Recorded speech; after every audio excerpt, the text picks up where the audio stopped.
Hello guys, this is Dark Fox Sage 2 and we are back with our new fanfic, which is What If Naruto Flew from Konoha to Live with Temari Part 2. And if you enjoy this fanfic, then please press the like button and please subscribe to the channel. It motivates me to upload more fanfic like these for you all. Now let's start the fanfiction. The citizens of Sunagakur can largely be categorized as a despondent group. On the surface, they seemed no different than any other community. Even if one were to have a passing conversation with one of them, they still wouldn't seem so abnormal. But when it came right down to it, the entire populace of Suna were a shaken, depressive, and all-around pessimistic bunch. This, of course, was the direct result of living in a village with a borderline psychopathic killer. While the direct source of the villagers' discontent wasn't spoken of much, they could be incredibly vocal about political matters. Not many commoners of Suna thought much of the current cage, while even fewer cared anything at all for the daimyo of the Land of Wind. After all, it had been these two figureheads of the land who were directly responsible for creating the monster known as Sabaku no Gaara. To this day, it was considered taboo to even mention the boy's name, the general feeling being that he might hear you and kill you for talking about him. If the villagers had ever stopped to consider it, they might realize that the only times that Gaara killed was against a potential assassin, or if a villager did something to anger him, such as scream and run away at the mere sight of him. When the people began noticing the rising ball of sand above their heads at that moment, everyone came to the same conclusion: it would be best to get far away, just in case one innocent life wasn't enough for Gaara on this day. So imagine the shock everyone had felt upon seeing the sandy prison burst open, sending a tidal wave of orange down onto the city. The added shock of hearing the mass of identical strangers declare a battle against the resident demon container was almost too much for the majority to take. But even then, no one even entertained the thought that this stupidly brave stranger might stand a chance. Go! Naruto commanded his clone army. Gaara stood, stoic-faced and cross-armed, as a dozen clones lunged toward him, only to be effortlessly flung away by a brush of his sand. The redhead was surprised, not that he'd show it, that the clones surrounding him were indeed physical rather than simple illusions. It didn't matter, of course. 1 or 1,000, he'd destroy them all just like he'd always done, without even trying. Naruto growled in frustration as several of his attacking clones poofed out of existence. How does he control sand like that? He's not even forming seals. He scratched his head in thought, then snapped his fingers. All right, new plan. Hit him from every side at once. He can't block all of you. And again, Gaara stood unmoving as an even larger group moved to surround him. Calmly, he raised his right hand and pointed his index finger upward. The sand that had been swirling around the ground around him quickly rose up and molded together into a small dome around his body. All of the clones blinked in confusion. What's he doing? One asked. How should I know? Another answered. Maybe he's scared. A third suggested. Yeah, he's hiding from us in there. Still another said with a assured laugh. Who cares? The commanding Naruto demanded impatiently. Break it down and show him who he's dealing with. Right. The others all shouted back, pumping their fists in the air. The swarm of approximately 20 Narutos attacked the sand dome, punching, kicking, slashing and stabbing at it with kunai. But nothing seemed to be making a dent in it. All at once, they rallied, preparing to deliver a single, combined blow onto the shield. But their fists had barely made contact with the sand barrier before dozens of thick spikes erupted from it, impaling each clone several times and forcing them to disappear as well. Naruto ground his teeth in a mixture of anger and nervousness. Damn it, how the hell do I beat that? He questioned to himself. But before he could contemplate further, he saw several ripples begin traveling across the surface of the sand dome. He cautiously crouched down into a defensive position as several new clones jumped to the rooftop beside him to take the place of those that had been defeated already. As the dome continued to ripple and shudder, Naruto came up with an idea. He pulled one of his clones over to him and whispered something into his ear. The clone gave a thumbs up and jumped back off the roof. Naruto turned back and barely had time to shield himself as the ball of sand began firing out like bullets in all directions. Clones began vanishing right and left. Villagers that were watching from the streets below began running for their lives, though no many got away completely unharmed. Several rooftops away, Baki, Kankuro and Temari were ducked down behind the safety of the kunoichi's open fan. When the hell did he learn to do that? Kankuro demanded, flinching as a sand bullet flew an inch past his left ear. Baki mentally cursed. He needed to calm Gaara down quickly. The longer the fight lasted, the greater the certainty that Naruto would be killed, and after getting the word from the cage, Baki couldn't afford to let that happen. Unfortunately, it would be nearly impossible to convince Gaara to stop at this point. What could he do? Naruto's body shuddered as he forced himself back up to his feet. None of the sand bullets that hit him had been forceful enough to draw blood, but he could still feel several welts forming across his body. Looking around, he saw that nearly all of his shadow clones had been defeated, leaving only 3 or 4 remaining. How does he do it? He kept wondering to himself. It's like he controls the sand without even trying and he can use it to attack or defend. He glared at his opponent, who was still standing before him, looking rather bored while the sand continued to swirl around his body. But I'm not giving up yet. You struggled much better than the others, Gaara informed him. But you are still weak. Your only use now is offering me your blood. Naruto grinned. Think again, raccoon eyes. Gaara's eyes widened in surprise as a small hole burst open beneath him and a hand reached through and grabbed him by his pants leg. Instantly the sand began pouring through the hole, attempting to smother the clone below. This is it, Naruto muttered. Do it. The 2 clones to his sides each grabbed him by his arms. Together, they swung him backward, then flung him forward in a slingshot fashion, giving him a boost of speed in the direction of Gaara. Hey, he's not even looking at me now. There's no way that sand will stop me this time. Got you, the blonde shouted, throwing his fist forward. ULPH. Gaara lifted his head back up, finding himself staring into a twitching fist a mere centimeter from his face. The small wall of sand that had erected itself before him shifted and flung his would-be attacker away. Naruto collided with his 2 remaining clones, which promptly vanished, leaving him alone against Gaara. Damn, he grunted. So close. Damn, Temari sighed. Too close. She slid back and leaned her back against her propped-up fan, taking several deep breaths to slow her raging heartbeat. The situation was nuts. If Gaara could just kill Naruto quickly and get it over with, it would be so much easier to calm him back down without him becoming an immediate threat to anyone else. The longer the fight dragged on, the more chance there was that he would awaken.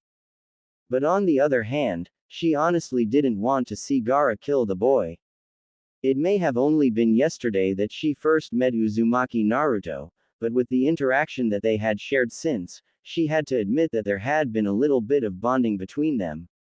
It was nothing huge, by any means, but just the fact that they had shared a few conversations was enough to give him a high place in her life.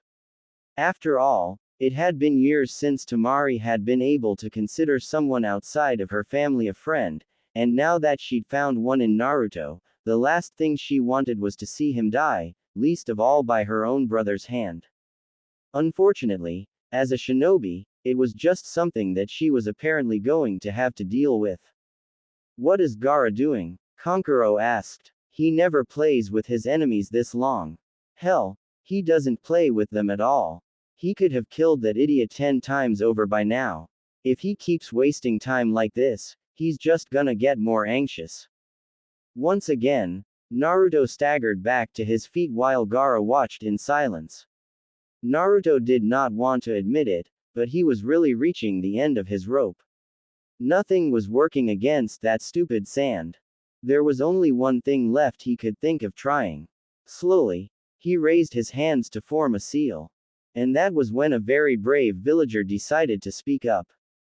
Get him. Kill that stinking demon. The man shouted. Yeah, kill the damn monster for us. Another from the crowd added. Gaara shot a death-laced glare at the crowd, forcing all of them to flinch away in fright.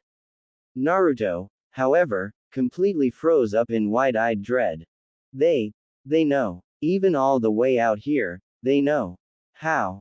If Gaara was curious or even took notice of his foe's sudden panic attack, it didn't show. Raising his arms, he parted his sand in two directions. The streams of sand flew outward in wide arches, then veered back in again, closing in on Naruto from his left and right sides. Naruto didn't seem to have any intentions of avoiding them. When the two streams collided, it sent a wide blast of sand in all directions, clouding the rooftop battleground from all onlookers. Though everyone had already begun fearing the worst, they watched on timorously to see if the boy might have miraculously survived. As the sand cloud settled, a small gasp escaped amongst the crowd. Temari and Kankuro stared at the scene, then at each other, then back again. What? Temari muttered. The hell? Her brother finished for her. Gaara did not look pleased. What are you doing? He demanded, malice filling his tone. Baki slowly set a very surprised Naruto back down, keeping a firm grip on the boy's shoulder. Despite his earlier fears of tempting the redhead's temper, the Junin stood determinedly and spoke in a clear voice. Please forgive me, Gaara, he said. But by decree of your father, Kazekage-sama, I cannot allow you to kill this boy. Decree. Temari stammered. From our old man, Kankuro added in disbelief. Gaara's face twitched in anger. And why should I care? Baki stepped in front of Naruto, holding his hands up in a peaceful gesture. Gaara, you know that I don't have the abilities to stop you from doing the things that you do, but you have to listen to reason. You can't disobey orders from the Yondaime. Naruto stood in silence, hardly able to believe his eyes. His life had just been saved by someone he barely even knew. And unless he'd misheard, the Kazekage himself had personally demanded he be left alive. But why? If everyone here already knew that the Kyuubi was inside him, they'd be wanting to burn him at the stake or something, wouldn't they? I implore you, Gaara, Baki continued. Promise me that you'll refrain from trying to kill this boy. Gaara's glare was sharp enough to cut steel, but he made no movement. Even his sand had stopped moving about on its own and was now settled on the roof, no different from any of the rest of the sand in the area. A long intense silence hung in the air around them. No one even dared move, lest they catch the sudden, furious attention of an angry Gaara. Finally, the sands whipped back up, but rather than stretching out to attack Naruto and Baki, it slithered and receded back into the large gourd on the boy's back. I promise, he declared. Baki, as well as everyone else, began letting out breaths that they'd barely been aware of holding. To think about it, Gaara continued, replacing the cork into the gourd's hole. Baki frowned. He couldn't push the issue any further at this point. At least Gaara was calm again, he really couldn't ask for more than that. Giving a final glance to Naruto and Baki, Gaara turned to the rooftop where his two elder siblings were cautiously perched. Temari, he called forcefully. Suppressing a shudder, the two shinobi jumped over, joining the other three. Temari did her best to not look half as scared as she felt under the glare of her brother. Why? Yeah, Gaara. He didn't answer, just held his hand out to her expectantly. Temari stared at the outstretched hand dumbly, until it dawned on her. Quickly, she pulled out the box of yakitori and handed it to him. She looked on as he opened the box and examined the contents inside. Slowly, he pulled a stick out and began munching on it as he turned away from them. Don't take so long next time, he growled before disappearing back into the house. The moment the boy was out of sight, it was like everyone suddenly deflated. Temari dropped to her knees, Kankuro leaned backward, supporting himself against Karasu, and Baki ran a hand over the visible side of his face, wiping beads of sweat away. With everything calming down, the crowd began to dissipate as well, going back to their daily lives or just getting far away from this particular area. Temari sighed heavily as she turned to Naruto. You okay? She asked tentatively. I guess so, he answered, rubbing a few of the bruises he'd just gained. What the hell, kid? Kankuro demanded. You have the ability to create 500,000 clones of yourself, but you tell us you're not even a genin yet. I admit I don't know much about Konoha, but those exams can't possibly be that hard. Naruto rubbed the back of his head in discomfort. Well, I actually learned the Kage Bunshin after I failed the exam, but...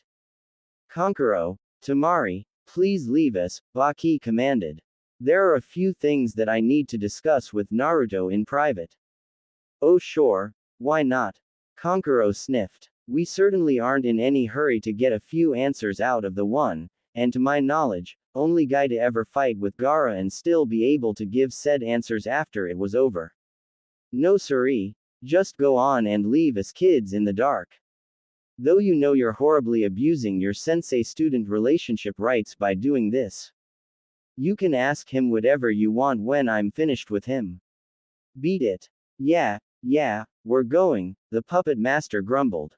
But just remember, if you need help with the interrogation, Karasu and I are right inside. The word interrogation made Naruto shiver, but the fan connecting upside Kankuro's head that followed managed to cheer him back up a bit. Temari gave him one last looking over before she grabbed her stunned brother and dragged him into the house behind her. Now alone with the half-hidden faced Junin, Naruto found himself at a loss for thought of what might happen next. Uzumaki Naruto, Baki began.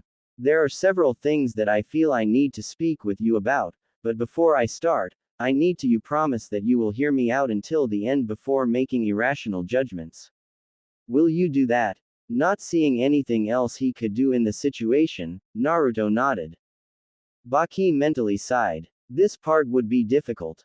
He had to gain Naruto's trust now, otherwise everything could be ruined, but he also had to worry about saying the right things without saying too much. He decided a simple question would be best to start with. Naruto, what prompted this fight between you two? The blonde boy actually seemed embarrassed by the question. Well, I was running, you see, and not really looking where I was going. And, I kinda ran into him. Ran into his sand, I guess. Anyway, I tried apologizing but then he said something about existing or whatever and trapped me in that sand of his, and... Baki nodded. I apologize on his behalf. Gaara isn't the most rational of people. Something nagged at the back of Naruto's head. Gaara. Why was that name familiar? Then it clicked. Wait, you mean that was Gaara? The same Gaara as Temari's ruthless, cold-blooded, unstable brother. There's only one Sabaku no Gaara, Baki said simply. Naruto shuddered. No wonder Temari was freaked out by that guy. And it really scared him that someone as scary as Temari could possibly be scared of someone else. You seemed very disturbed when the villagers began shouting about monsters and demons, Baki stated, catching Naruto completely off guard and unable to keep the fear from his face. If Baki had any doubts about what Naruto might be before, they were all gone now. He was positive that he was right. The boy looked ready to run at any given moment. Naruto, he said calmly. I don't want you to misunderstand. Those people were not talking about you, they were talking about Gaara. More confirmation, as Naruto's face changed to one of confusion, and possible relief. I know that, Baki continued. Because aside from the Kage-sama, myself, and a select few other high-ranking shinobi, there's no one else here in Suna who knows about the Kyuubi. And even quicker than before, the confusion turned back to fear. You look terrified, Baki informed him calmly. I'm not him, Naruto stammered.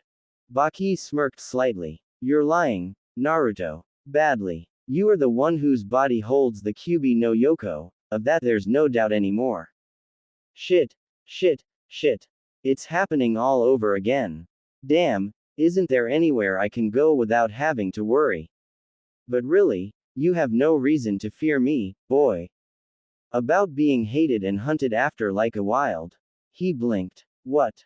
Baki gave him what appeared to be a reassuring smile. In my opinion, you keep thousands upon millions of lives safe by having the QB sealed inside your body.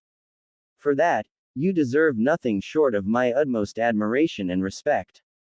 Naruto watched, completely dumbfounded, as Baki gave him a small bow. It took him several attempts at speaking before he finally found his voice. Are you serious? Baki nodded. You also seem quite stable with your actions. Do you ever have trouble controlling him? He shook his head. Nah, I mean, I never even found out that it was inside me before. Before you left Konoha and came here, Baki finished. That made the most logical sense now. Of course the boy would feel overwhelmed at news like that.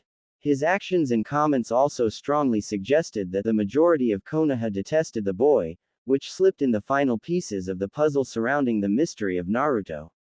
Now that it all seemed to be figured out, there was only one thing left to do. Reaching into his vest, he pulled out a small object made of cloth and metal and tossed it to the startled boy. Here.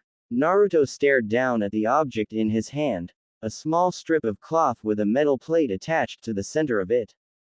A crude symbol of an hourglass was carved into the plate. He stared at the headband for several long seconds.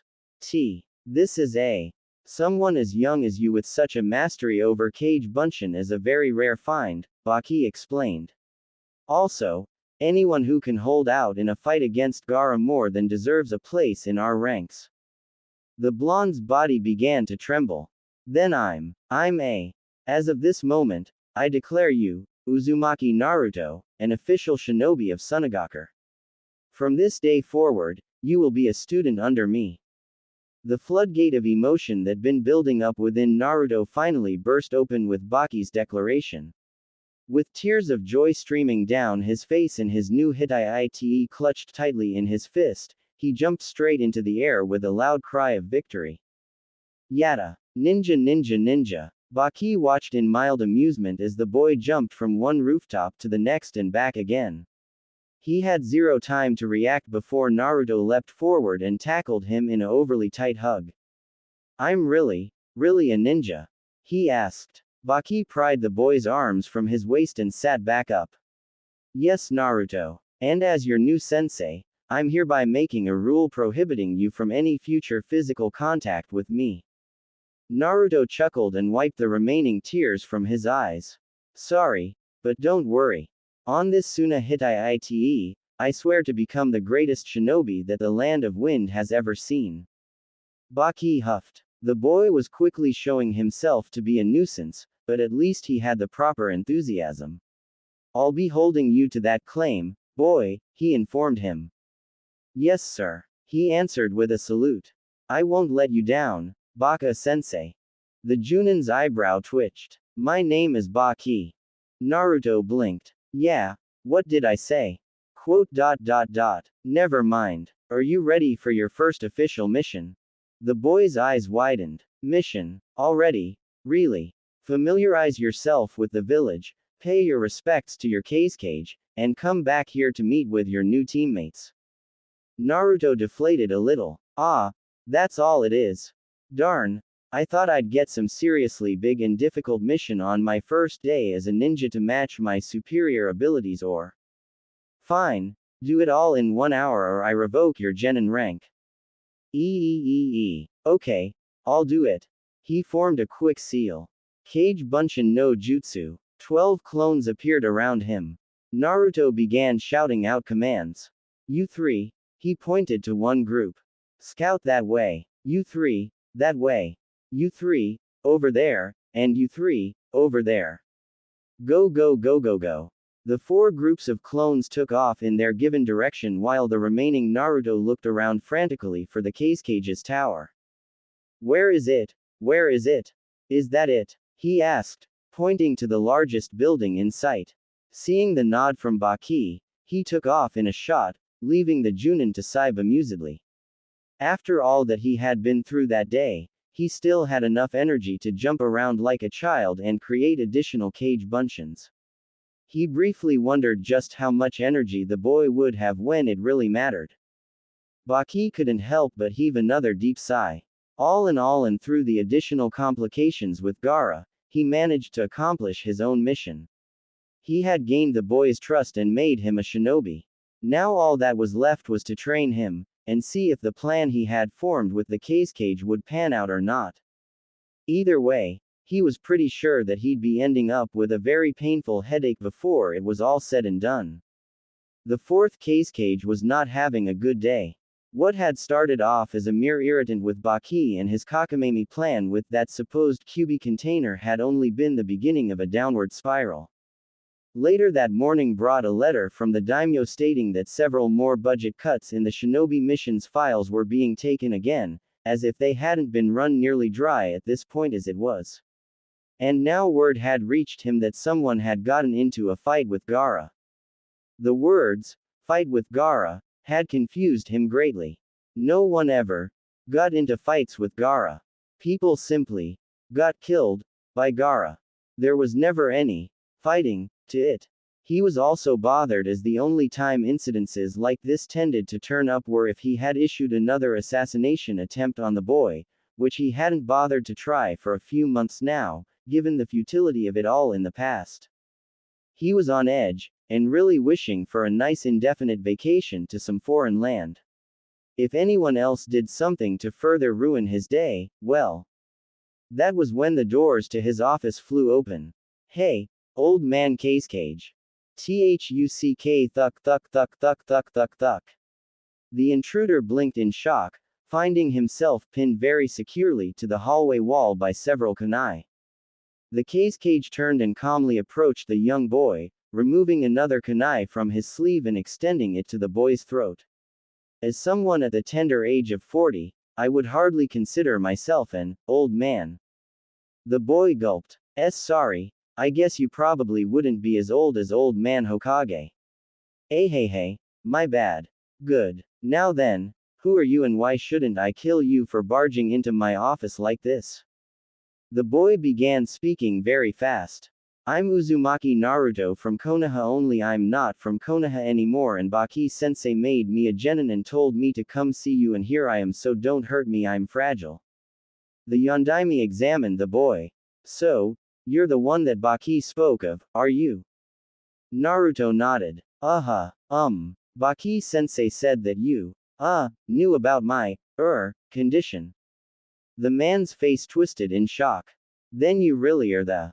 Naruto nodded again, causing the Yondaime's thoughts to break apart. He never would have believed that Baki's guess would be true, yet unless this boy was lying, he was staring face to face with the Hauser of the Kyuubi. I see, he said softly, trying to regather his thoughts. Then, are you stable? Naruto tilted his head at the surprising question. I guess so. You don't have problems controlling the demon's will? No, not really. I mean, there was one time before I left Konoha where he gave me some of his power, but that's about it, I think. The Kyuubi cooperates with him. If that were true, it could almost be too perfect. They could have all the manpower they needed with just one ninja. And, hoping he wasn't jinxing himself to bad fortune by thinking it, maybe he could be the one to rid the land of Gaara and the Shukaku once and for all. His thoughts were interrupted by a low growling sound. Glancing around the room, his eyes finally landed on the boy's stomach, while the boy blushed in embarrassment. Sorry, I haven't eaten a real meal in a while, he said with a nervous chuckle. Indeed. Still pondering possibilities, he removed the kunais with a single wave of his hand, and backed up as the boy fell forward to the floor. If Baki has deemed you worthy of our cause, then so be it. You have my official blessing to train and carry out missions under the banner of Sunagaku. Now if you will excuse me, I have many pressing matters to return to.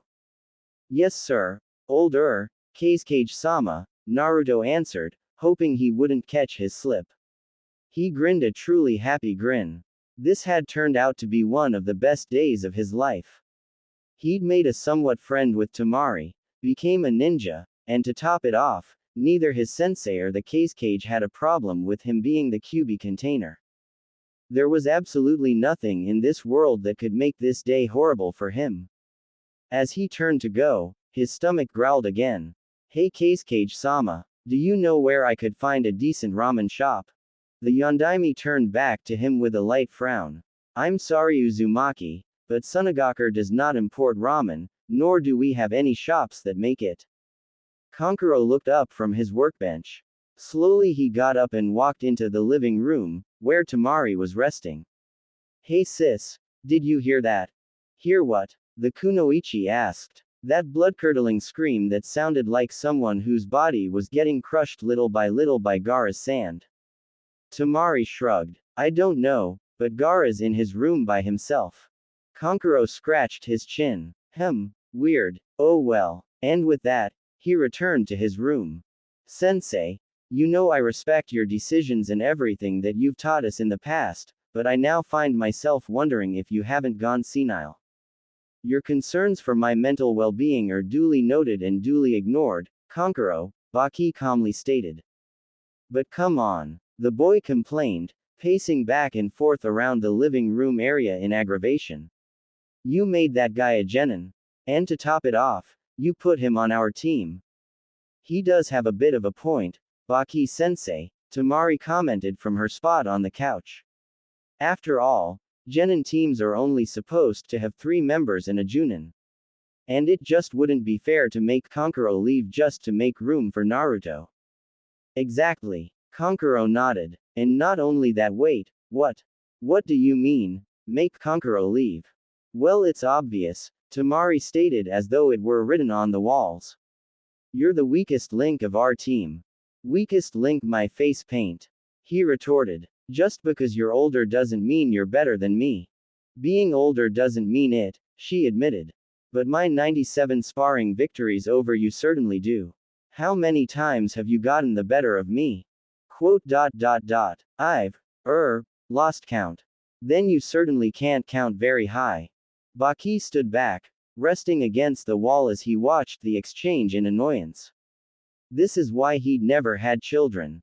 Having already taught the two for some time now, he'd learned that it was simply easier to let them get their squabbling out of their system, otherwise they wouldn't be willing to listen to anything he tried to tell them. Hearing the break in the bickering, he felt it safe to speak up. If we could get back to the matter at hand, please. Kankuro shot one last dirty look at his sister before turning back to his sensei. What's up with our old man? The last time a ninja from another country came to live in Suna he got so paranoid that he wanted the guy executed. Now he's taking this idiot nobody in as a shinobi. He snapped his fingers. Just like that. In case you forgot, Kankuro, the Junin said with a slight edge to his voice. That idiot nobody just survived a fatal encounter with your brother. Only because you bailed him out. He has also shown himself to be an expert at cage bunshin. Creating as many as he did all at once would require an enormous amount of chakra. I don't think I could create that many. The puppet master just snorted. Ah, who needs bunshins anyway? Karasu's more reliable than that. Baki sighed. What he wouldn't give for a group of not so stubborn students. Begrudgingly, he turned his attention to Temari. You've been fairly quiet, Temari. Do you have any objections to letting Uzumaki join you? Temari shrugged. I don't know. I guess, as long as he doesn't slow us down or start messing things up for us, I don't really mind. Of course you don't, Kankuro grumbled. What more convenient way to spend time with the only guy who's ever paid you a compliment? Would you stop swinging that thing at me? Temari leaned back on the couch again, glaring at her brother and keeping a firm grin on her fan. Feeling that he was out of danger for the moment, Kankuro went back to complaining. And what about Gaara? How can you expect to put that guy on our team and have Gaara be okay with it after what just happened? That would be the sticking point, Baki admitted to himself. I'm afraid the best we can do for that is keep Gaara calm and convince him not to try killing the boy again. Yeah, that'll work, Kankuro replied, rolling his eyes. We'd have a better chance at convincing the sun to start rising in the north. If Gaara wants to kill him, you really think we're gonna be able to keep him from doing it? Keep me from killing who? Everyone tensed, and turned to the hallway where Gaara was now standing. Temari suddenly found something very interesting to look at on the floor, and Kankuro began focusing intently on rubbing out a non-existent stain from his shirt. Baki, realizing he was once again stuck with dealing with the boy, sighed and moved to the middle of the room. Gaara, the boy from earlier, Uzumaki Naruto, is going to be training in our group from now on. Gaara's blank stare gave nothing away of what he was thinking. Quote. Is Kankuro leaving? Now that is not funny. Kankuro yelled, ignoring the stifled laughter from Temari. And what makes it worse is that I'm 100% certain that he's not trying to make a joke. Nobody is leaving, Gaara, Baki answered. He will be joining the three of you as a 4-person team at least until we can determine how well his abilities will be able to aid us. Can I trust you to refrain from any further attempts at killing him while he remains with us? No, you cannot, Gaara answered bluntly. I'll kill him if the urge arises. If you impede me again, then I'll kill you as well. Baki, Temari and Kankuro all flinched at the boy's dangerous tone.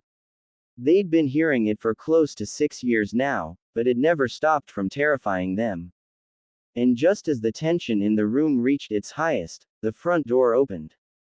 Hey, Baka-sensei, Naruto shouted as he dashed into the room.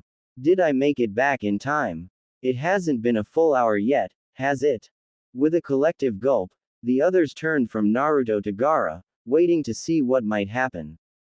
Naruto, noticing that the others had turned from him, also noticed Gaara at the other end of the room and recoiled. You again. Look, I don't know what your problem was with me before, but I don't want to fight you again if I don't have to. Okay. We're supposed to be on the same team now, but that won't stop me from finishing the ass kicking I was about to give MMPH. The blonde found his speech cut off as both Temari and Kankuro had slapped their hands tightly over his mouth. Are you insane? Kankuro whispered frantically to him, glancing back and hoping to God that Gaara wasn't about to snap. Gaara just stared, however. His normally stoic glare was marred by a slight look of confusion. You have seen my abilities, and you know that they are far greater than your own. Why don't you fear me? Naruto struggled away from the clutches of Gaara's siblings. Why should I? He demanded. Just because you can control sand doesn't mean you're better than me. I'll figure out how to get past it, and then I'll beat you and anyone else who thinks they can stop me from achieving my goals. And you'd better believe it, or my name isn't Uzumaki Naruto. Silence fell over the room as 3 of the 5 occupants waited with bated breath. Gaara's eyes never broke away from Naruto's. You interest me, Uzumaki Naruto, he said. I wonder, though, how long will it take for your foolish bravery to crumble away to terror? Slowly, he turned and began ascending the stairway back up to the roof. Soon, Uzumaki Naruto, I will paint the desert sands red with your blood. Naruto growled as Gaara disappeared from sight. Geez, what the heck's with that guy? He never saw the blow coming, only felt a brief pain in the back of his head before falling to the ground unconscious. A seething Kankuro tossed the giant fan back to Temari, who looked very cross at having it ripped out of her hands. The puppet master turned a vicious glare at Baki. This is the guy you want on our team. He's going to get us all killed.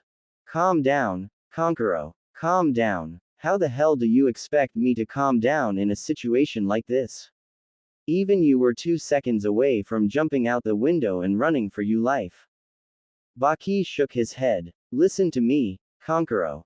Naruto is not from Suna, and he knows nothing about the Shukaku. With time Naruto will grow accustomed to how things are here, until then we simply have to keep him from further provoking Gaara. Temari fell onto the couch and put her head in her hands. Baki-sensei, I'm all for giving this kid the benefit of the doubt, but why are you and Dad so gung-ho about it? It doesn't make any sense that he would be given such acceptance so quickly by either of you. Baki frowned. I'm afraid that is something that I cannot share with you yet, Temari. However, there is something special in Naruto, and we believe that with the proper training, he could become even greater than Gaara. The children stared at him like his skin had turned purple. Kankuro let out a tired sigh. Look, sensei, it's late and I'm way too exhausted for jokes right now. So you go ahead and do what you want with the idiot, I'm going to bed. And just remember, if Gaara goes ballistic and kills us all because of him, I'm hereby reserving the right to spend eternity in our afterlife saying, I told you so. After Kankuro walked off to his own room, Baki turned to Temari, who was in turn staring at the unconscious boy before her. Stronger than Gaara? She asked, sounding very unconvinced. Baki nodded. That's why I need your help in keeping Gaara calm around him. If we can just build up his abilities, he could soon become one of Suna's greatest assets. Another silence passed over the room as Temari tried to take in everything that had happened in the last 24 hours. Ever since they had found the boy half dead in the desert, nothing was making sense anymore. I'll take the boy with me until we can find a suitable place for him, the Junin said as he lifted the boy and tucked him under his arm. All things considered, I don't think it would be wise to leave him here. He turned to leave. Don't forget, meet at the usual training grounds at 8 tomorrow morning. Temari nodded. Now all alone, she laid back on the couch and gazed at the ceiling, wondering what other surprises her new teammate might bring in the days to come, assuming he lived that long, of course.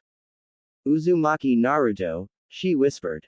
She still had no idea what Baki and her dad had seen in him that she must have missed, but she vowed then and there that she would do whatever it took to figure out what it was. Naruto awoke with a splitting headache. For several minutes he laid where he was, waiting for the throbbing in his head to subside. When it eventually did, he opened his eyes to find himself in an unfamiliar room. There was no light coming through the open window, but he could still make out the interior of the room. There really wasn't much to look at. He found himself lying on a small bed with plain white sheets. There was a small dresser in one corner next to a door that led somewhere, and a small desk with a lamp sitting next to the bed.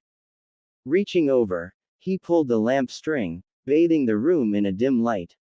Taking another look around the room to see if he'd overlooked anything, he spotted a folded slip of paper resting against the base of the lamp. Picking it up, he unfolded it and scanned the words written inside. Naruto. This will be your room until further arrangements can be made. If you find this before morning, I advise you to rest well as our first training session will be at 8 o'clock at the Northern Training Grounds. I look forward to seeing more of your skills. On a far more serious note, I am instructing you to avoid Gaara as much as humanly possible. When we are not training as a group, you are to refrain from approaching him, speaking with him, and above all, provoking him. I realize that you have your pride as a young shinobi, but you must understand when I tell you that you cannot hope to defeat Gaara in battle. Not even I am able to accomplish such a thing, and angering Gaara further will only result in more bloodshed within our village. So for the sake of the village and everyone in it, keep a low profile where Gaara is concerned. Baki. Naruto placed the letter back on the desk, lost deep in thought. After such a weird day, there were so many questions he still wanted to ask about. He thought about his new team members. Temari was nice. Probably the nicest of the group, even if she did seem a bit short-tempered. At least she had taken the time to get to know him a little, and she had even sympathized with him when she learned about his leaving of Konoha. Kankuro was a jerk, and he didn't have much doubt that it had been him who'd knocked him out earlier. But, like it or not, they were teammates now, and Naruto wasn't going to blow his chances of proving himself to the Kazekage and the rest of Suna just because he didn't get along with him. That brought him to Gaara. This guy was a freak, plain and simple. Naruto had never known anyone, especially not someone the same age as he, who could so easily talk about killing people and be so descriptive about it. It just wasn't natural. He thought back to what Temari had told him at the hospital. She had said something about noticing the signs of someone who had gone through life unloved like he had. She said she hadn't been talking about herself. Was it possible she meant Gaara? That made him think of their fight that day, and how the villagers had called Gaara a monster and a demon. He yawned deeply. He still had plenty of thinking to do, but it would have to wait until tomorrow after some much-needed sleep. A sewer again. On one side, the long narrow corridors that twisted and turned in a seemingly never-ending fashion. On the other side, the giant prison cell that any normal person could have easily slipped through and escaped, which of course was not the case for the creature that it contained. A pair of blazing red eyes appeared from behind the bars of the cell, gazing down at the boy with an unearthly hatred. Back again, the demon growled. I thought you didn't want anything to do with me anymore. It's not like I'm here on purpose. Naruto shouted at him. I just fell asleep and now I'm here. Well, go away. I don't like looking at you. Naruto crossed his arms and stuck his tongue out at the demon. Make me. We're still in my body, so I'll go wherever I want. That phony arrogance of yours is sickening, said the beast. He swiped one of his many tails against the cell door, causing a loud clang and a small rumbling, but still the seal held. You can't even handle that weakling Shukaku, and yet you put on an act before me because this seal keeps us apart. Naruto paused. Wait, Shukaku. Kyuubi let out a graveled chuckle. It seems I've said too much. Forget I said anything. Oh no, you don't. You can't just say something like that and then not tell me what you mean. Who is Shukaku? Does he have something to do with Gaara or something? The fox demon remained silent. Just as Naruto was about to start yelling again, it decided to speak. Beg me. Naruto blinked in confusion. What? Beg me and I'll tell you. What? Why the hell should I have to beg you for anything? He demanded. Because I gave you the power to defeat your enemy and escape from Konohagakure. If it hadn't been for me, you would have been caught and brought back to a severe punishment, but I've yet to receive any sort of thanks from you for doing it. So I'm not giving up any more freebies. Mortal, if you want anything further from me, you'd better be prepared to fall to your knees and praise the mighty power of the Kyuubi no Kitsune. Not a damn chance in hell. I don't need your help for anything, and I've never asked for it, either. A loud grunt echoed through the sewer as the Kyuubi turned his gaze away from the cell door. You just remember that the next time you find yourself in over your head, which, considering it's you, shouldn't be too long from now. Naruto tried to respond, but found his surroundings beginning to blur out. A moment later, he found himself once again looking up at the ceiling of his new room. Sitting up, he squinted as sunlight was now pouring through the window. He ran his sleeve over his face, feeling it covered with sweat. It might have been the dream experience he'd just had, or it could have been that it already felt like it was 90 degrees outside. Moving to the edge of the bed and letting his legs hang over the edge, he tried to piece back together the conversation he'd just had with the Kyuubi. What was it he had talked about? Shuku? Something or other. Maybe he should ask Baki or Temari if they knew what it was. His eyes suddenly widened. What time was it? Jumping up and making sure he still had all of his clothes and equipment, he dashed out of the room. He found himself in a room not much smaller than the living room that he and the others had all been in the night before. Glancing around, he spotted a small clock sitting on a kitchen table, reading 7:50 a.m. Sitting next to it was a bowl of fresh fruits and a glass of milk. Resting against the glass was another piece of paper, which he quickly picked up and scanned. I hope you memorized Suna well. Don't be late or I'll put Kankuro in charge of your training schedule. Baki. Damn. In a flash the milk was drained and a large handful of purple-colored berries were jammed into his mouth. A second later he was out the door and blazing off in what he hoped was the right way. He hated to think of the things that jerk Kankuro would put him through if he was given the chance. First, I'm gonna string him up to the highest branch on the tallest tree, and then cut him loose over and over until he's mastered control of his chakra climbing abilities. And then I'm gonna make him run laps around the village in the nude until he can make it all the way in less than 2 minutes. What does him being nude accomplish except for embarrassing him? Temari questioned. Absolutely nothing, Kankuro answered with an inexplicably evil grin. After that I'll work on his speed by having him dodge Karasu's poisoned needles with his arms and legs tied together. You're enjoying this far too much, Kankuro, she informed him. Gaara stood off to the side, occupying himself with forming spheres of sand in his hand and then crushing them over and over. Baki was staring at his timer, which was now showing less than a minute until 8. He was certain that he had properly motivated the boy, given the rivalry that he could already begin to see growing between him and Kankuro. Maybe he'd forgotten something. 10 seconds remained when an orange blur came into view on the horizon. He watched as it came closer, until the figure of Naruto could plainly be made out, running for all he was worth. He was only 30 meters away when he suddenly fell forward, face first into the sand. That's cheating, Kankuro, Temari accused him. Kankuro shrugged innocently. I don't know what you mean, sis. With his hand behind his back, he cut the chakra string that he'd left hidden under the sand just on the chance that this would happen. Undaunted, Naruto sprang up, ran forward and nearly collapsed before the others. Uzumaki Naruto, reporting for duty. Baka-sensei. The boy was then struck in the forehead by the timer that Baki had thrown at him. I overlooked that little slip-up once, Uzumaki. If it happens again I'm going to believe that you're doing it on purpose. Naruto rubbed the small bump on his head. So did I make it? Barely, Baki admitted. Damn it, Kankuro grumbled. Now, before we go too far into actual training, I want to see a little more of your hands-on abilities, Naruto. We'll begin today with a short spar with. Let me fight him, Naruto and Kankuro said as one, glaring holes into each other. Quote. Yes, I was going to say with Kankuro, Baki said, sounding annoyed. Not even waiting for the others to clear the general area, Kankuro unraveled Karasu and Naruto created a half-dozen cage buncheons. Allow me to give you my official welcome to Suna. Allow me to introduce you to my fist. The battle began. Oof. Naruto grunted, finding himself face down in the sand for the third time in as many minutes.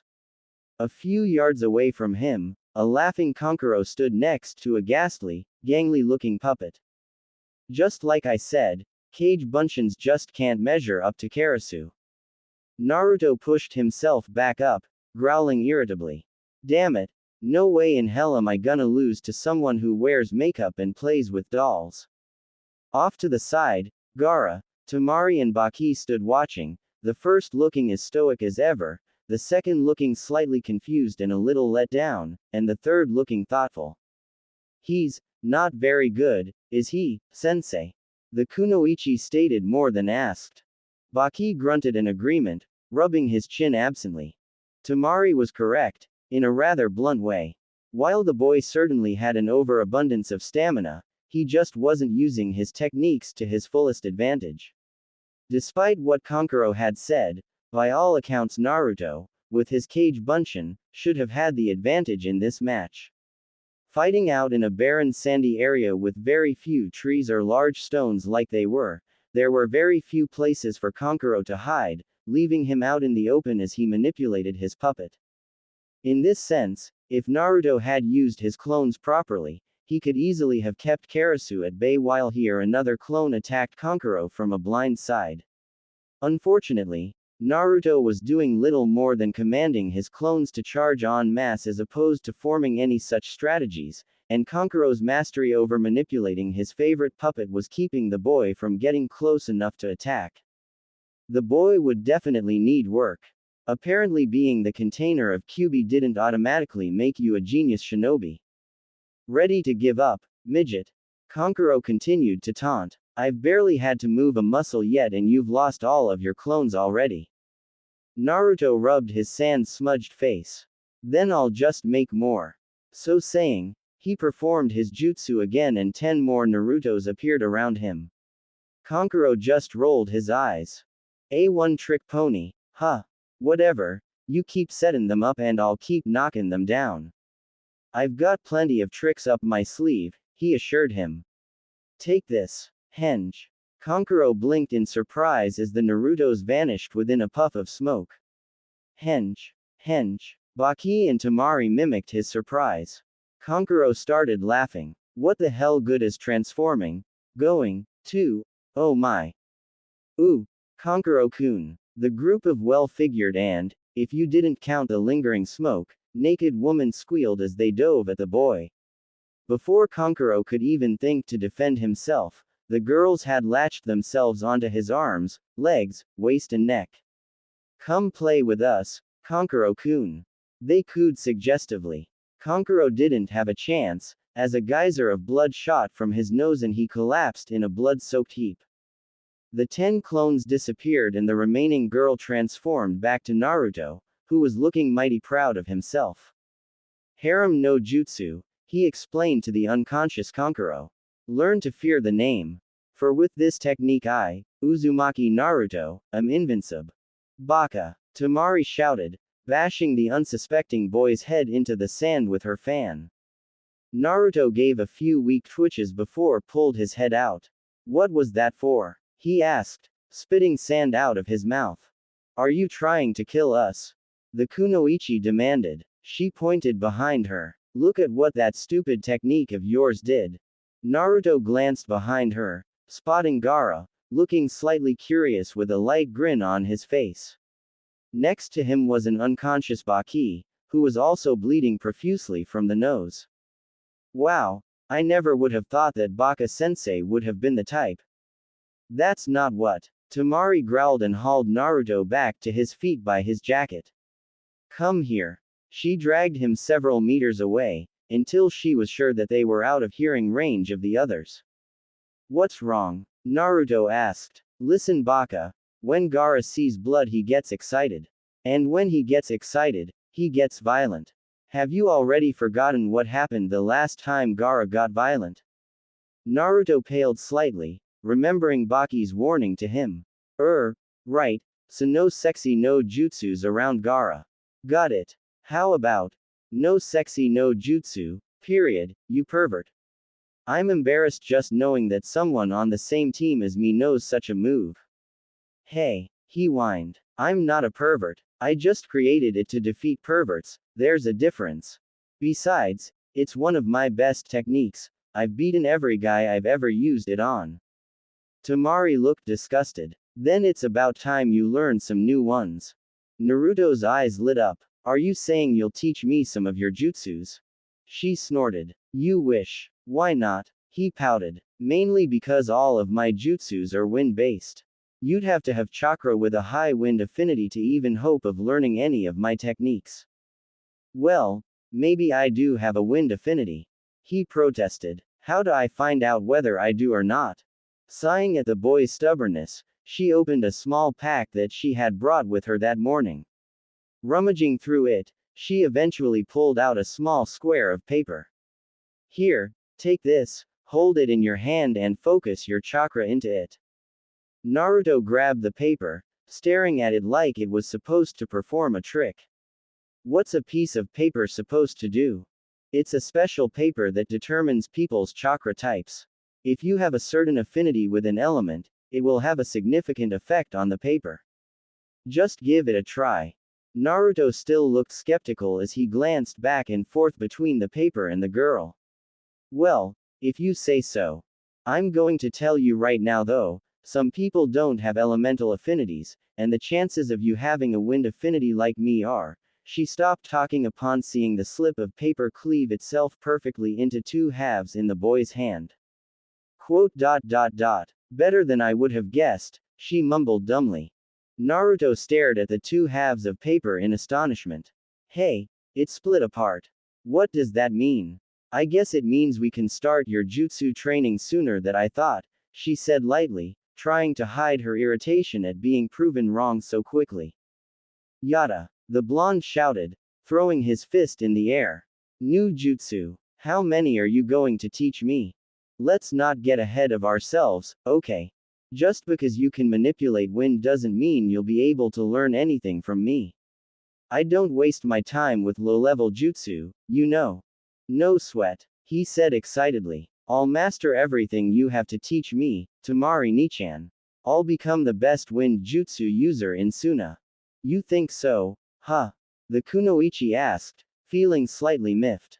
Since you don't seem to already know, I already am the best wind jutsu specialist in all of Suna. Seriously? Yep. I was taught by the best, after all. The best. His eyes widened. You mean the Cage taught you? Of course, he is our dad, you know. Naruto was astounded. Why didn't you tell me that before? If he's your dad, then you could put in a good word for me when my time comes to become the new Cage. Temari batted him on the side of his head. You really do have a one-track mind, don't you? Only if it's something I really, really want.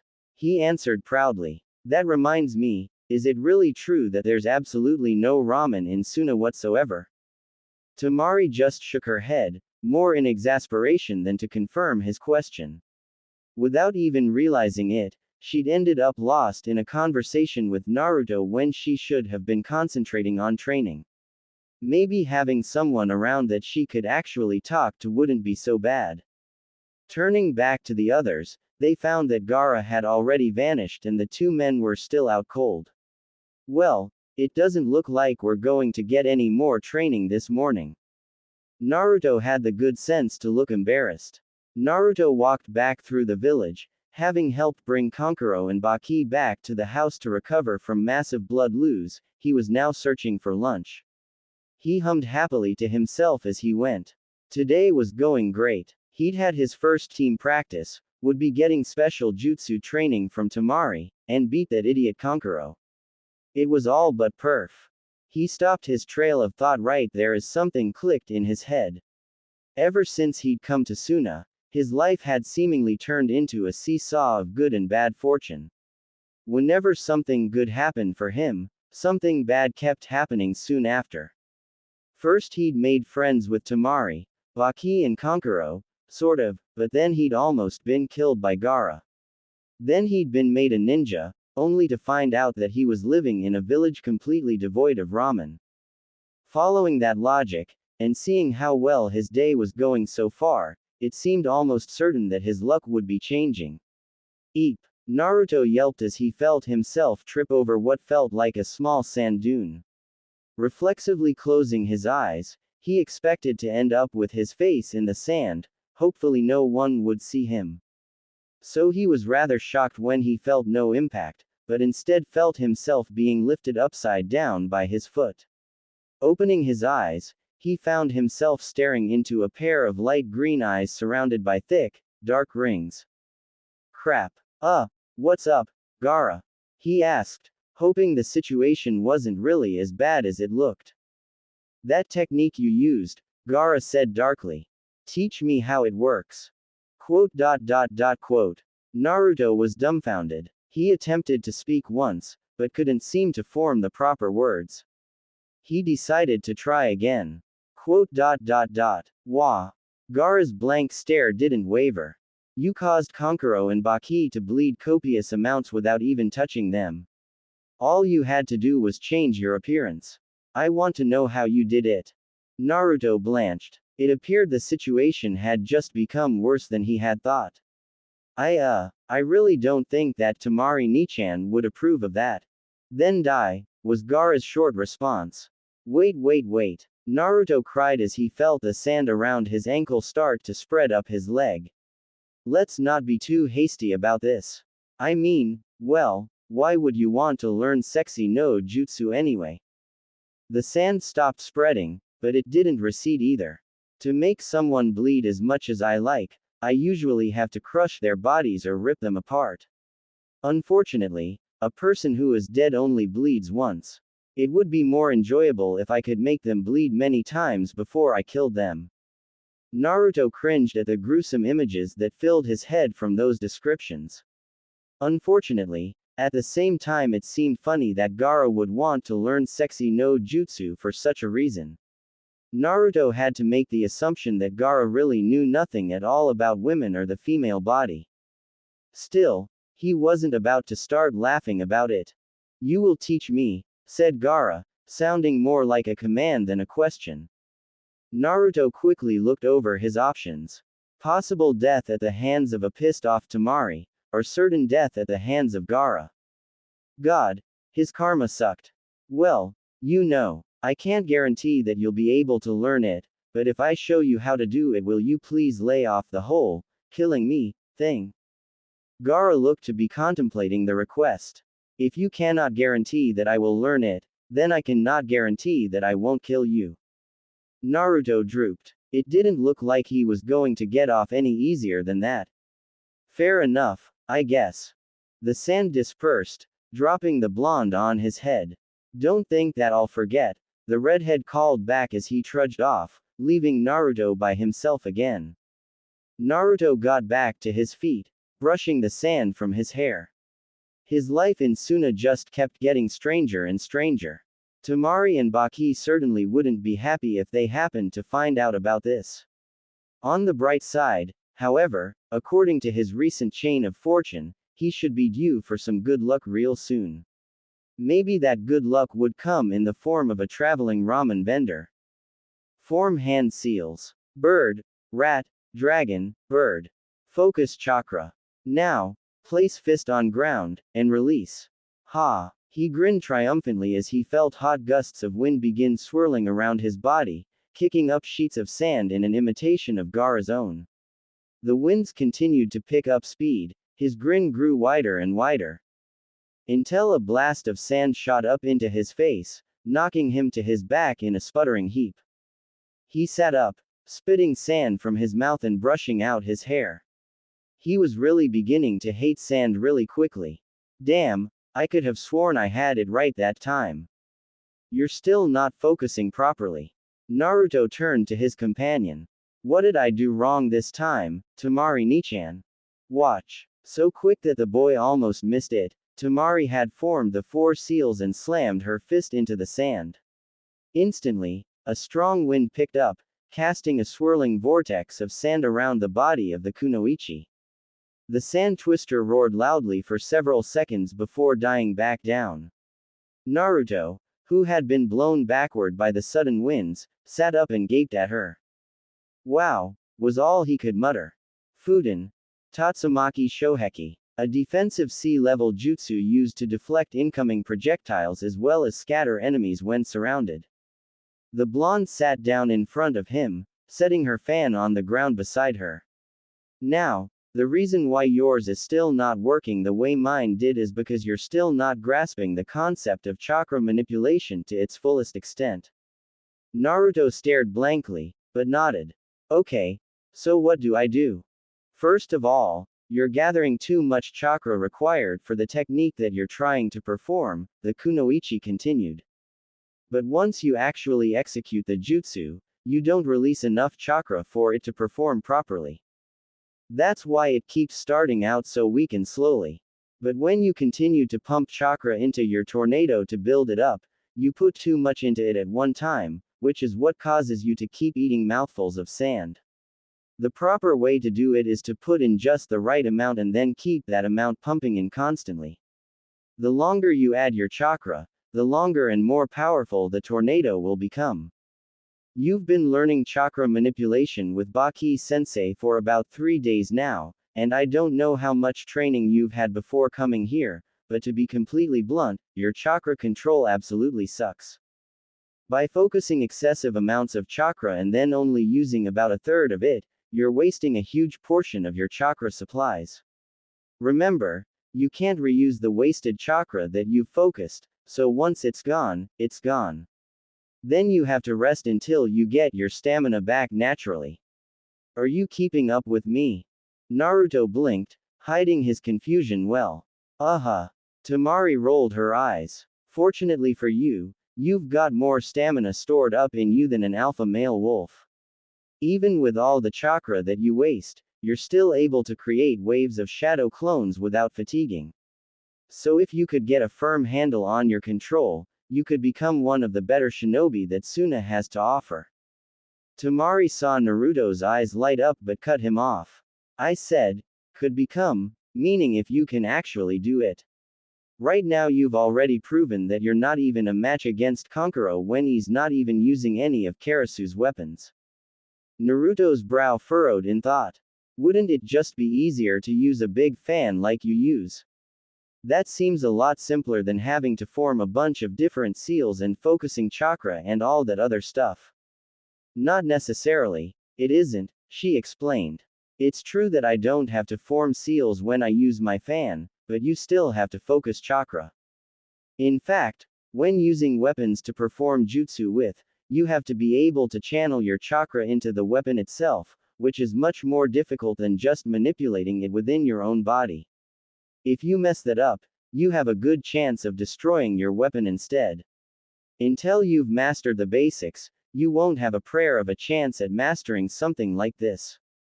Naruto drooped. Besides, a fan like this isn't something you can just go out and buy. This thing was made by my grandmother, she told him, running her hand along the giant fan fondly. Naruto couldn't respond. Not having any grandmother or other family to speak of made it a bit hard to relate to. The moment passed and soon the two were back to training. Naruto repeated the process of forming, focusing, and almost succeeding several more times, while Temari sat to the side, giving pointers every couple of attempts. Before the mid-afternoon heat became too much for both and they decided to call it a day. How can you stand this? Naruto huffed as the two walked down the sandy streets toward Temari's home. He had rolled up his pants legs to above his knees and removed his orange jacket halfway through his training, which he was now using to wipe away the sweat that was pouring down his face. Geez, I'm sweating like a pig and you still look fresh as a daisy. What gives? Your thick clothes are absorbing and trapping all the heat that touches it, while mine is specially designed to disperse heat and keep the wearer cool in hot conditions. Desert wear, almost everyone in Suna wears it. That's it? He asked. Nope. Move closer to me. Huh. The command surprised him, as he noticed the two were already walking fairly close to one another. Don't get any dumb thoughts, she warned. She held up her hand. Here, touch my hand. Naruto stared at the offered appendage. And she doesn't want me getting weird thoughts. Hesitantly, he reached out and put his hand on hers, making his eyes widen in surprise. What the heck? Temari grinned, taking her hand back. It's another wind jutsu that I created. It creates a tiny breeze that travels along my skin to keep me cool. It's tricky, but it sure as hell beats having to take half a dozen cold bathes each day like some people here do. Naruto stared at the girl, admiration and awe visible on his face. A girl her age could already create her own unique jutsus. Well, he'd created a few of his own, too. But hers were certainly a lot more sensible, he supposed. It was something ingenious to come up with for life in the desert, but now that he'd heard of it, he couldn't believe that no one had ever thought of something like it before. But then admiration turned into annoyance. Why didn't you teach me that jutsu first? He demanded. Your teammate is dehydrating right next to you and you're keeping jutsus like that a secret. Temari crossed her arms and frowned at him. Well, aren't you the ungrateful one? Here I am taking time out of my own life to give you personal lessons, something I haven't even done before for my own brothers, and yet all you can do is complain about it. Why'd I even bother? Naruto, rather predictably, panicked. No, it's not that I'm ungrateful or anything, 'cause I am, really. I mean, you doing this is one of the few nice things that anyone's ever done for me. It's just that, well, I thought. Temari hid a smirk, letting the boy ramble on for a few more seconds before cutting in. Really? Because I was planning on teaching you this jutsu once you got a little more familiar with wind jutsus first, but now I don't really think you deserve it. No wait, I deserve it. I mean, I promise not to complain anymore. Just teach it to me, please. Quote. Well, maybe I could still teach you, but I am still taking time out of my personal life to do this, you know. So what exactly are you going to do to pay me back for it, Naruto brightened slightly. Oh, well I could. Then he found his problem. What exactly could he do to repay her? He didn't have many hobbies or things that he excelled at that didn't involve ninja business in some way. Most of his life before Suna mainly involved pranks, ramen, training, and not a whole lot else, honestly. Temari couldn't keep the grin away anymore as she watched the poor boy practically pull his hair out in distress. She wondered how much longer she could string him along before he got wise to her game. Probably at least for the rest of the day, would have been her guess. Too bad she had other things that needed to be done that day, too. Naruto, she said, swatting the boy lightly on the head to bring him back to reality. What do you say we work out your payments later? I'm getting hungry here. Naruto blinked at her, letting his incoherent thoughts slip away at her decision. Okay, sure. For about a minute more, the two walked in silence, both lost in their own thoughts. But as they approached the house, Naruto remembered something that he'd been meaning to do for the past few days. Say, Temari Nichan, what is it? She asked absently. Do you know what a shukaku is? Naruto watched worriedly as all the color instantly drained from the kunoichi's face. Where did you hear about that? She asked quietly. Now it was his turn to pale. He hadn't thought that she would ask him that, and what was he supposed to tell her? That a demon fox who lived inside his body mentioned it in passing during a dream he'd had.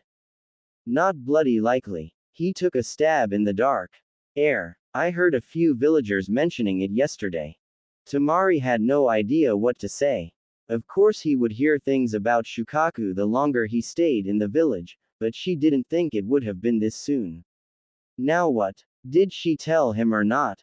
He was part of the team now, so he probably did deserve to know about Gaara's other self, for safety and necessity reasons. But on the other hand, having him know could very easily complicate things between everyone. I think it would be best to ask Baki-sensei about that, she concluded. I'm sure he'd be able to tell you more than I could. Naruto scratched his head. Yeah, I guess. That's what I'd planned on doing. Sorry. Don't worry about it, she said dismissively. Just, don't mention it to anyone else until you talk to him, alright? Naruto nodded mutely, and the two continued onward in a very awkward silence. At least he now knew that the Kyuubi hadn't just been screwing with him. Judging by the way Temari reacted, this Shukaku thing was definitely bad news, and he still had the sneaking feeling that it somehow involved Gaara. Now he really needed to begin figuring these things out. The rest of the day passed by without incident, though the hours seemed to speed by far too quickly for Naruto's liking. Baki had stayed out for the entire time that Naruto had been at the house, so he'd never gotten the opportunity to question him about Shukaku or Gaara. But that's where another problem sprang up.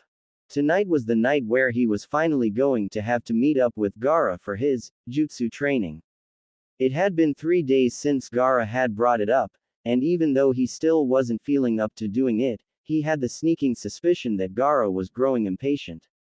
Watching the redhead crush a sand replica of Naruto that morning during practice was a fairly good signal that his time was running out. Nightfall came, and with Baki still gone to who knew where, Naruto left the house and made his way to his teammate's home. A lot of bad thoughts began filling his head as he walked. From all the things he already knew about Gaara, the boy could very well kill him the minute he showed up for delaying the training for so many days. Or there was the chance that Gaara wouldn't be able to master the technique and would kill him out of irritation. And then there was still the matter of one of the others finding out about what they were doing.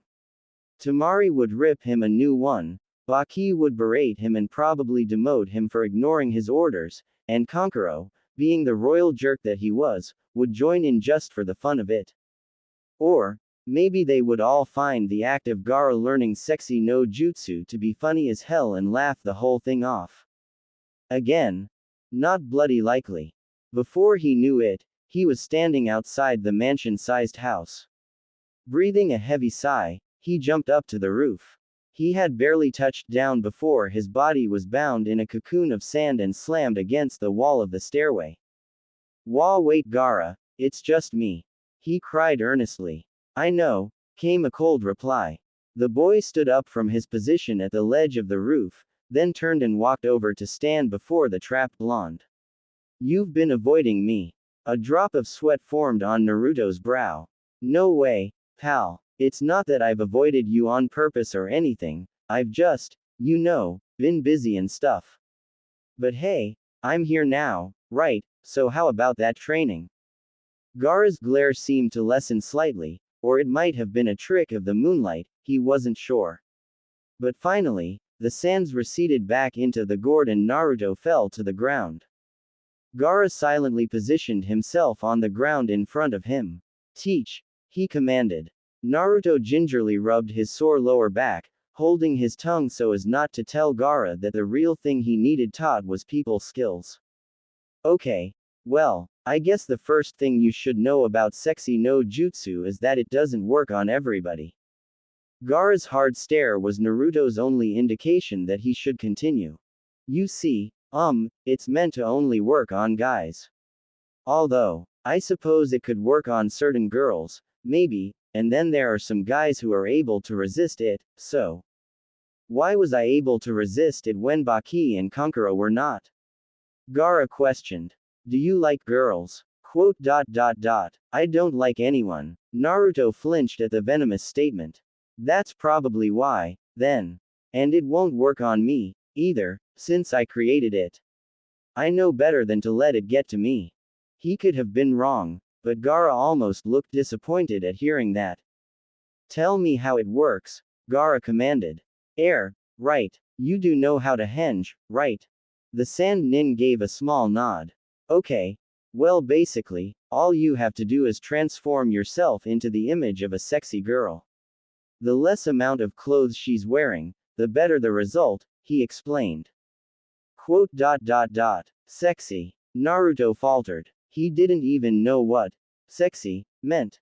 Well, sexy is just, it's the way a girl's body looks that makes you attracted to. He paused when he remembered that Gaara didn't seem to find girls attractive. Okay, forget that. Sexy is like women that are thin and curvy, with large, they have to have, Staring into the completely neutral face of Gaara while trying to describe this made Naruto feel more foolish and perverted than ever before in his life. Then an idea hit him. Wait here a minute, he said. I'll be right back. And with that, he jumped off the roof. Gaara waited, unmoving, for about 3 minutes when Naruto returned with something in his hand. Here, look at this, he told him, handing over the rolled-up magazine. Gaara accepted the item in curiosity. Slowly, he began flipping through the pages, growing in understanding as he did. So this is the image that I need to imitate, he muttered more to himself than to Naruto. Yep. Just get your henge to look as close to them as you can, and you should have no problems with it. Gaara turned the magazine sideways. Do women often do such things to each other while bathing? Skip that part. Naruto prompted urgently. Gaara dropped the magazine. I will try now. Naruto gulped. Good luck. Gaara ignored him, and formed the proper hand seal. With a puff of smoke, he vanished from sight. Naruto watched on expectantly, waiting to see what would turn out. His life could very well hang in the balance of the outcome. In no time the smoke had mostly cleared, leaving Naruto standing face to face with Temari. Or at least, a red-headed Temari with little black rings around her eyes, but the rest of the face and, if he had to venture a guess, that body definitely belonged to his female teammate. Faced with this new revelation, the boy found no other alternative but to faint. When consciousness returned, the blonde found himself staring up at a back-to-normal Gaara. I thought you told me this technique didn't affect you, he said, though he didn't look all that upset about it. Naruto sat up and shook the cobwebs from his head, thanking his lucky stars that he hadn't bled nearly as much as he thought he would have. That's only because I wasn't expecting you to turn into your sister, he said in annoyance. You told me to transform into a woman, Gaara stated evenly. Temari is a woman. That's not, he stammered. He didn't think he'd ever be able to look as Temari again without blushing at this point. You're not supposed to turn into someone you actually know. That just makes it weird. And could also get me killed in a heartbeat, he said, whispering the last part. Quote. Then what is the right way to do it? He asked, starting to sound annoyed. Just do like I do, he told him, hoping to calm him before he lost his temper. I just tried to imagine what I might look like as a girl and transformed into that. Gaara remained silent for a while before reaching down and picking up the discarded magazine. Where did you get this? A guilty look crossed the blonde's face. Damn it, where is it? Kankuro cried. The puppet ninja was standing in the middle of his room, which looked like a hurricane had passed through it. He frantically pulled the mattress off his bed, then ran to the back of his closet, throwing things out without a care. I know it was here last night. Damn, where did I put it? Lose something? A voice from the doorway inquired. No, go away. Temari frowned, then turned and walked away. Whatever. Kankuro continued searching when a dreadful thought hit him. Temari. What if she had already found it and was toying with him? Oh God, she'd never let him live that down. It had to be here. I just found it lying around somewhere, Naruto answered, trying to look innocent.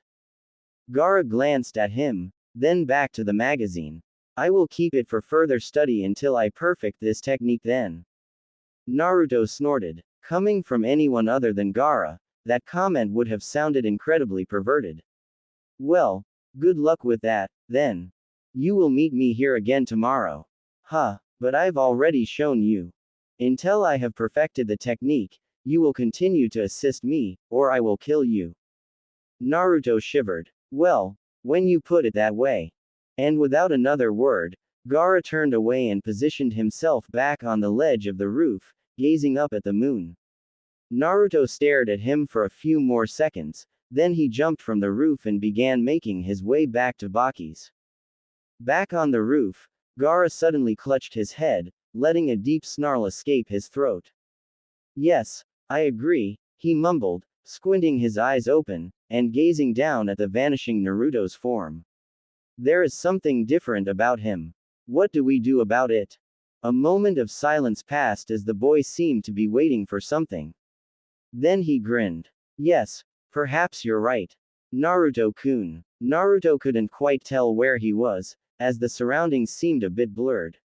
What he could tell was that Temari was standing before him, smiling at him in a very suggestive manner. He opened his mouth to answer but couldn't form any proper words. Naruto-kun. The next thing he knew, the blonde girl before him was stark naked, as the light purple outfit she normally wore simply dissolved off of her body. In his shock, he tried to turn his head away before he suffered another nosebleed, but found that no matter where he looked, she was still right in front of him. Naruto. Now there were hundreds of them. One right after the other, still looking at him expectantly, and he couldn't even find the proper strength to squeeze his eyes shut to block out the images. Naruto. Now they all had red hair, and the lingering smoke around their bodies had changed to sand. Uzumaki. One by one, each red-headed Temari poofed into a Gaara, the seductive smile being replaced by a sinister glower. The sand swirling around them grew fangs and started twisting about like giant snakes. Then he saw that all the Gaaras were still naked. Uzumaki. And then, suddenly, he was sitting upright in his bed. His heart raced, his body soaked with sweat, and his mind was clouded with images that had haunted his mind just seconds before. Kami, he mumbled, dragging a hand through his matted hair. I think I've created a monster. I'd take my dreamtime conversations with Kyubi any day if it meant no more dreams like that one. Then his door blew off its hinges, and standing in the doorway was a ticked-off Baki. Naruto made the assumption that he'd been waiting there for a while. You sleep like a log, Uzumaki, but nap time is over now, he growled. The cage has summoned us. We have a mission. Mission? Really? Suddenly the dream was a forgotten memory. Yes, now get up and let's go.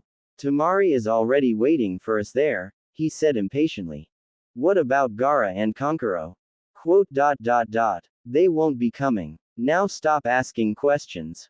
Yes, sir. Naruto jumped out of bed and began dressing. Then he stopped as something dawned on him. He gave Baki a strange look. Hey sensei. What? Naruto. Did you call me Naruto-kun a minute ago? The two stared at each other in a painful silence. I'm going to forget you ever asked me that question, Uzumaki. And I'll thank you now to never suggest it again. Right. How he hated the desert. The blistering temperature was absolute torture on his skin. Even with his entire body covered with the long gray cloak and sun hat, he was still very uncomfortable. He wouldn't even be here now if it weren't so important to his cause, though he would be making it a priority to never come back again. Well, not unless he felt the urge to destroy the place, at any rate. He came into view of the large village and approached the front gates, where he was quickly stopped by two Junin guards. State your name and business here, one of them demanded. Rather than answer, he simply lifted his hat, giving the men a good look at his face. The guard who had spoken gulped in surprise. Oh, it's you, sir. Please forgive my rudeness. Kage-sama is awaiting you. Please, go ahead. The man smirked, lowered his hat and continued on into the village. Would you stop fidgeting around, Naruto? Temari whispered to the boy. I can't help it, he whispered back giddily. This will be my first real mission as a ninja and I'm excited. The cage cleared his throat loudly, causing them both to snap to attention. Are you through? He asked darkly. They both nodded stiffly. Good. Now then, we received a letter from the Land of Rain this morning. It appears that they have been having several conflicts with the Grass Country in the past few months, and currently sit on the verge of an all-out war. Specifics have not been given to us yet, but both sides are apparently looking to solve their feud without the need for further violence. However, every time a meeting is held to discuss peace, more problems arise between them. So the leader of Omegakure has asked that we send a few reinforcements to aid them in the event that a battle does break out. Naruto's excitement continued to grow. This sounded like it was turning into a really important mission for them. He glanced at Temari to see how she was reacting, but her gaze was still fixed straight ahead at her father. Catching the hint, Naruto turned back as well. Baki, you and your team will go to Omegakure as backup. Follow whatever orders their leader might give, but remember, you are not to instigate an attack against anyone from Kusagakure unless it has become clear that fighting is unavoidable. This is essentially meant to be a peace mission.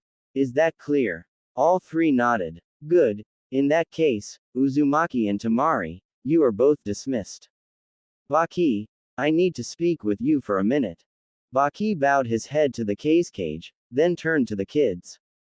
You two go inform Gaara and Kankuro of our mission. I will meet up with you all at the village gates in 1 hour. Right, Naruto shouted, pumping his fist in the air. Yes, sensei, Temari replied with a small salute to both Baki and her father. As the two genin left the room, Baki returned his attention to the cage. Sir, I'm expecting an important guest in just a moment, but before he gets here, there's something else that we need to discuss. This is gonna be so cool. Please tell me you won't be this hyper all the way to AIM. Aren't you excited about it too, Temari-nichan? Naruto questioned. Not really, she admitted. I've done this sort of thing before, and it wasn't that big. Well, I haven't, he interrupted gleefully. My first real mission, and it involves stopping a war. And all this time I was afraid that my first mission was gonna be something lame like catching somebody's runaway cat or weeding someone's garden or something like that.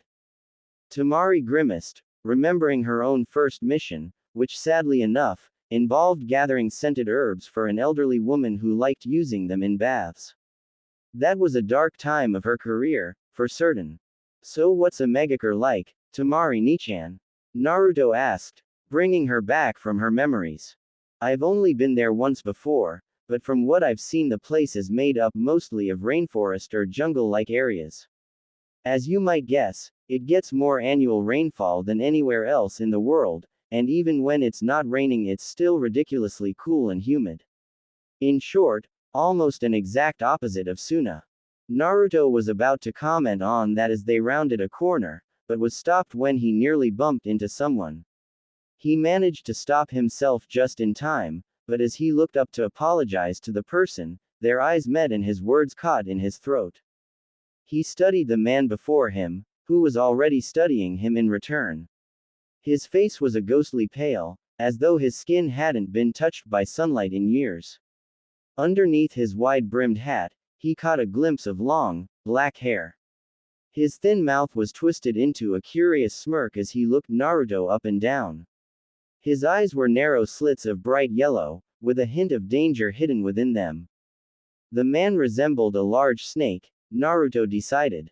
And just from looking at him, he also decided that he wasn't someone that he would want to associate himself with. The man's eyes swept over Naruto once more in fascination. Then with a small tip of his hat, he simply walked right past him. Please excuse me, he muttered lightly. But I'm in a bit of a hurry. As he walked out of sight, Naruto shivered and turned to Temari. What kind of creepy guy was that? That's not somebody that you want to get yourself involved with, Naruto, she assured him. He's been sending a lot of letters and envoys to father for months now, but I've never found out what they were about. All I can guess is that he's hoping for some sort of alliance with him. So who is he? Naruto asked. The only things I know for sure are that he's the leader of Otogakure, from the land of rice fields. His name is Orochimaru, the Kazekage greeted. A pleasure to finally meet you again after such a long time. Believe me, Kazekage-sama, the pleasure is all mine, Orochimaru replied, finally removing his hat. The Kazekage took a moment to wave Baki away, who bowed and left the room without another word. I trust that your trip here went well. As well as can be expected, the pale man answered. Though I do admit that this sandy wasteland atmosphere isn't exactly pleasant for me. Perhaps next time we can arrange for you to meet with me in Oto. I think you would enjoy it. Perhaps, he answered curtly. But I know you didn't travel all this way out here just to discuss the weather. Orochimaru grinned. Before we get down to business, a question, if I may. Kazekage eyed him cautiously. Go ahead. I happened upon a young boy on my way here, a blond boy in an orange suit with whisker marks on his face. Might I trouble you for his name? The Yondaime kept his face emotionless, not knowing if the snake Sanin was up to something or not. Uzumaki Naruto. A newly ranked genin of mediocre talent. Why do you ask? Orochimaru's grin widened as he shook his head. No reason, sir. Just being my nosy self. Now then, what say we get down to the real matter at hand? Meanwhile, in Konoha, and that is the situation, Sarutobi said, addressing the four people standing before his desk. The Land of Grass has sent a request for extra manpower from us in the event of an upcoming battle with a megakure. You four will travel to Kusagakure and lend support to their cause, but they have made it clear that they would like this conflict solved without having to resort to violence if at all possible. Is that clear? The Junin of the group stepped forward and struck what he believed to be a manly pose. Yosh. This mission is in good hands, Hokage-sama. My young, lovable students and I shall show the shinobi and kusa and aim the burning fires of our youth.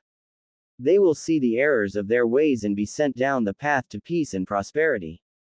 One of the boys standing behind him, looking like an exact copy of the taller man, flexed his arm.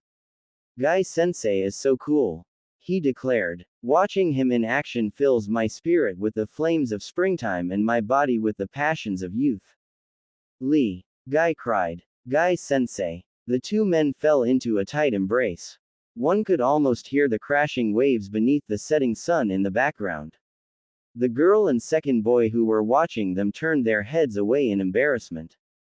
Yosha. Guy bellowed loudly after releasing Lee. Let us be off, my students. If we leave now, we can make Kusa in exactly 3 days. No, Guy-sensei, Lee objected. I believe we can get there in only 2 days. Don't say stupid things like that. The girl shouted after the two as they ran from the room. You'll only encourage him. The remaining boy watched his team exit the room, then sighed and calmly followed suit. Sarutobi smiled lightly as the team left. It wasn't often that they received a request for help from Kusa, but he was certain that Guy and his students could handle the situation. After all, in a peace treaty like this with Kusa and AIM, what could really go wrong for them?